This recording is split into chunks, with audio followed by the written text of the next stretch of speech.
नमस्कार। शिक्षा तरंग यूट्यूब चैनल पर आपका हार्दिक स्वागत और अभिनंदन। आज हम कक्षा 10 की गणित में अध्याय 1 वास्तविक संख्याएं रियल नंबर, ठीक है। तो रियल नंबर के बारे में ज़्यादा जानकारी, अलग अलग प्रकार की संख्याएं, परिमेय, अपरिमेय, भाज्य, अभाज्य, पूर्ण, पूर्णांक, प्राकृत, सभी प्रकार की जो भी संख्याएं हैं वो एक ही वीडियो में मैंने दे रखी है। तो पहले वो वीडियो देख लीजिएगा और उसके बाद इस पर आए। इसमें हम वास्तविक संख्याओं में सबसे पहले देखेंगे यूक्लिड विभाजन प्रमेय का आज हमारा टॉपिक। तो यूक्लिड ये क्या है? तो यूक्लिड है वो एक यूनान का गणितज्ञ हुआ। कहाँ का है? यूनान, जैसे ग्रीस बोलते हैं। उन्होंने एक किताब लिखी थी एलिमेंट्स, ठीक है, मैथ्स के ऊपर, और उसी से हमने इसको प्राप्त किया, इसलिए उन्हीं के नाम पे यूक्लिड विभाजन प्रमेय का नाम दिया। अब नाम में स्पष्ट है विभाजन, विभाजन का मतलब भाग देना, भाग की क्रिया के बारे में इसमें बात होगी, ठीक है। तो चलिए देखते हैं कि भाग की क्रिया में क्या होता है। तो हम किसी भी संख्या में भाग देते हैं, जैसे कोई संख्या a है, इसमें मेरे को b का भाग देना है, ठीक है। तो कितनी बार जाएगा? जैसे मान लेते हैं इसको q बार जाएगा, और जाने के बाद शेषफल रहेगा वो r, ठीक है। तो a है, a में b का भाग दिया, q बार गया और r शेषफल रहा। उसको हिंदी में बोलें तो जिसमें भाग देते हैं वो भाज्य होता है। तो भाज्य में भाग किसका देते हैं वो क्या कहलाता है? भाजक। और कितनी बार गया वो क्या कहलाता है? भागफल। और जो शेष बच जाता है उसको क्या बोलते हैं? शेषफल। तो पहले हमने लिखा था कि a में b का भाग दिया, तो भाज्य क्या होगा? तो आप बोलोगे कि भाज्य हमारा क्या हो जाएगा? a, जिसमें भाग दिया, a भाज्य। किसका भाग दिया हमने? b का भाग दिया, तो भाजक क्या होगा? b। कितनी बार भागफल, भागफल को अंग्रेजी में कोसेंट बोलते हैं, तो कितनी बार भाग गया? q, कोसेंट हो गया, ठीक है, वो भागफल हो गया। और रिमाइंडर शेषफल है, उसको रिमाइंडर अंग्रेजी में बोलते हैं, तो कितनी बार गया? क्या शेष रहा वो क्या है? रिमाइंडर r, ठीक है। तो बस यही। तो हम भाग दे करके चेक करते थे कि हमारा भाग सही है या नहीं। प्राइमरी क्लासेस में करते थे हम, क्या करते थे कि जिसमें भाग दिया है वो भाज्य बराबर क्या होना चाहिए? भाजक, जिसका भाग दिया, गुणा भागफल प्लस शेषफल। अब देखिए भाज्य क्या है, किसमें हमने भाग दिया? यहाँ पे जैसे संख्या a थी, a में भाग दिया, ठीक है। किसका भाग दिया है? b का, ठीक है। भाजक क्या है? b। कितनी बार गया है? भागफल क्या है? q। और प्लस करके शेषफल क्या है? r। यानी a बराबर b q प्लस r। भाज्य बराबर भाजक इंटू भागफल प्लस शेषफल। और यही है यूक्लिड विभाजन प्रमेय का, और कुछ नहीं है यहाँ पे बस। तो अब देखिए अब परिभाषा क्या कहती है यूक्लिड विभाजन प्रमेय का। दो धनात्मक पूर्णांक a और b, ठीक है, a और b दिए रहने पर ऐसी दो अन्य अद्वितीय पूर्ण संख्याएं q और r विद्यमान है कि a बराबर b q प्लस r, ठीक है। कहने का मतलब a में अगर b का भाग दें और q बार जाए और शेषफल r बच जाए तो a बराबर बी क्यू प्लस आर होगा। और r क्या है? शेषफल है, तो शेषफल हमेशा जिसका भाग देते हैं उससे कम होता है। यहाँ पूरा पूरा भाग जाता है तो जीरो हो सकता है, इसलिए यहाँ पे लिखा है कि जो r है वो या तो जीरो के बराबर है या जीरो से बड़ा है, लेकिन b से क्या है? छोटा। तो b का हमने भाग दिया इसलिए। तो बस यही है यूक्लिड विभाजन प्रमेय, ठीक है। a बराबर बी क्यू प्लस आर, और r है वो हमेशा b से छोटा होगा और जीरो के बराबर या जीरो से बड़ा, ठीक है।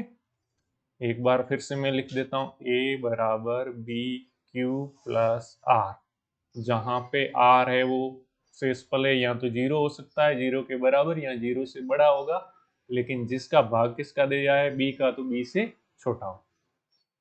अब हमें आगे पढ़नी यूक्लिड विभाजन प्रमेय के बाद एल्गोरिथम, यूक्लिड विभाजन एल्गोरिथम, इसी प्रमेय का अनुप्रयोग है वो, ठीक है। तो एल्गोरिथम क्या होता है? चरण होते हैं, ठीक है, सुपरिभाषित चरणों की एक श्रृंखला होती है जो जिससे विशेष प्रकार की किसी समस्या का हमें हल प्राप्त कर सकते हैं, ठीक है। अब इस एल्गोरिथम शब्द है वो कहाँ से लिया गया है, तो 9वीं शताब्दी के एक फारसी गणितज्ञ हुए थे, उनका नाम है अल ख्वारिज्मी, ठीक है, फारसी गणितज्ञ थे। और जो एल्जेब्रा शब्द है वो भी कहाँ से लिया गया है, इन्हीं अल ख्वारिज्मी है, इन्होंने एक पुस्तक लिखी थी हिसाब अल जबर व अल मुकाबला, उसी से एल्जेब्रा शब्द भी लिया गया, एल्जेब्रा यानी बीजगणित, ठीक है। और प्रमेयिका क्या होता है, हमने यूक्लिड विभाजन प्रमेयिका पढ़ी, तो प्रमेयिका एक सिद्ध किया हुआ कथन होता है, इससे अन्य कथन को सिद्ध करने में प्रयोग करते हैं, यानी ये जो भाज्य बराबर भाजक इंटू भागफल प्लस शेषफल है, ये सिद्ध किया हुआ कथन है, इसी का प्रयोग आगे और किसी को सिद्ध करने में कर सकते हैं। अब यूक्लिड विभाजन एल्गोरिथम, एल्गोरिथम का मतलब है कि चरणबद्ध प्रक्रिया होगी, ठीक है। तो ये क्या काम आती है, तो इससे दो धनात्मक पूर्णांकों का क्या ज्ञात कर सकते हैं, एचसीएफ। अब आप बोलोगे कि एचसीएफ क्या होता है, आप हिंदी में जिसे म स प बोलते हैं, यानी महत्तम समापवर्तक, यहाँ पे मैं लिखूं महत्तम समापवर्तक, ठीक है, यानी ऐसी बड़ी से बड़ी संख्या जिसका दी हुई सभी संख्याओं में भाग जाता हो। अगर दो धनात्मक पूर्णांक जैसे a और b है, उनका एचसीएफ ज्ञात करना है, तो वह बड़ी से बड़ी संख्या होगी एचसीएफ जिसका a में भी भाग जाता हो और b में भी भाग जाता हो, ठीक है। अब एक एग्जांपल से समझते हैं, हमारे पास दो जैसे पूर्णांक है, एक 455 और दूसरा 42, तो हमें एचसीएफ इसका ज्ञात करना है, महत्तम समापवर्तक ज्ञात करना है, इसका मतलब हमें क्या ज्ञात करना है, वह बड़ी से बड़ी संख्या जिसका 455 में भी पूरा पूरा भाग जाए, यानी शेषफल 0 बचे भाग देने पे, और 42 में भी पूरा पूरा भाग जाए। तो एचसीएफ ज्ञात करने की हमें पुरानी तकनीक याद है, क्या याद है कि हम भाग देकर ज्ञात करते थे एचसीएफ, ठीक है। तो दोनों संख्याएं 455 और 42 में से जो बड़ी संख्या उसमें छोटी का हम भाग देते थे, याद करो आप। तो छोटी 42 है, 42 का भाग किस में देते थे, 455 में। अब कितनी बार जाएगा, तो पहले तो कितनी बार जाएगा 42 का, तो एक बार जाएगा, 42 घटा दोगे तो क्या बचेगा, 3, ठीक है। और फिर क्या होगा, बच जाएगा, ऊपर से उतारूंगा तो 35 होगा। अब आगे 35 में 42 का भाग नहीं जाता, ठीक है, या फिर डायरेक्ट 42 का भाग दे दोगे 455 में तो 10 बार जाएगा, यहाँ 420 ले देना और शेषफल क्या रह जाएगा, 35, ठीक है, 10 बार भाग गया इसमें। अब क्या होगा, शेषफल है वो हमारा 35 आया, 0 नहीं आया। अगर यहाँ पे 35 की जगह 0 शेषफल हो जाता तो जिसका भाग दिया है ना 42, वो क्या हो जाता हमारा एचसीएफ। इसका मतलब 42 में 42 का भाग जाता ही, और जो संख्या दूसरी है उसमें भी पूरा पूरा भाग जा रहा है, इसलिए तो शेषफल 0 आया, तो वो हो जाता है एचसीएफ, लेकिन अभी तो है नहीं। तो अब क्या करना है कि नेक्स्ट टाइम में हमें जिसका भाग दिया था उसमें भाग देना है, यानी 42 में भाग देना है शेषफल का, ठीक है। जो पहले हमारा भाजक था, पहले हमारा जो भाजक था क्या था, 42, उसमें इस बार शेषफल जो 35 है उसका भाग देंगे, कितनी बार जाएगा, एक बार, तो क्या शेष बच जाएगा, 7। फिर नेक्स्ट टाइम क्या करेंगे, इस 7 का किस में भाग देंगे, इस 35 में भाग दे देंगे। जो भाजक था इस बार भी क्योंकि शेषफल 0 नहीं आया, इसलिए 7 का भाग किस में जाएगा, 35 में। तो 35 में भाग कितनी बार जाएगा 7 का, तो बोलोगे 5 बार, तो 7 पंजे 35, और शेषफल क्या आ गया, 0। अब शेषफल 0 आ गया, इसलिए किसका भाग दिया था हमने, 7 का, वो क्या हो जाएगा इनका एचसीएफ, ठीक है। अब यूक्लिड विभाजन प्रमेय का यही है, ठीक है, क्या है, एचसीएफ ज्ञात करना। तो हमें यूक्लिड विभाजन प्रमेय का में क्या था हमारे पास कि a बराबर बी क्यू प्लस आर, ए क्या था, भाज्य बराबर भाजक इंटू भागफल प्लस शेषफल। तो यहाँ पे इन दोनों को ज्ञात करना है, तो ये 455 और 42 में से हमने जो भाग विधि से किया है वही चरण यहाँ पे लिखनी, तो 455 है, 455 हमारा भाज्य होगा, ठीक है, बड़ी संख्या। तो 455 बराबर किसका भाग दिया, छोटी संख्या क्या है, 42 का, ठीक है, तो वो भाजक होगा। और भागफल कितनी बार भाग गया, 10 बार, और शेषफल क्या हो गया, 35। अब इस शेषफल 35 से जीरो नहीं है, नहीं तो 42 क्या हो जाता हमारा एचसीएफ।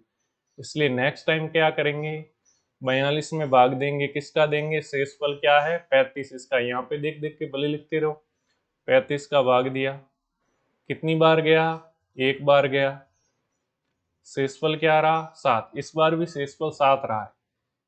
शेषफल 0 रहता तो 35 हमारा एचसीएफ हो जाता, लेकिन नहीं रहा है, तो इस बार वापस 35 में भाग देंगे।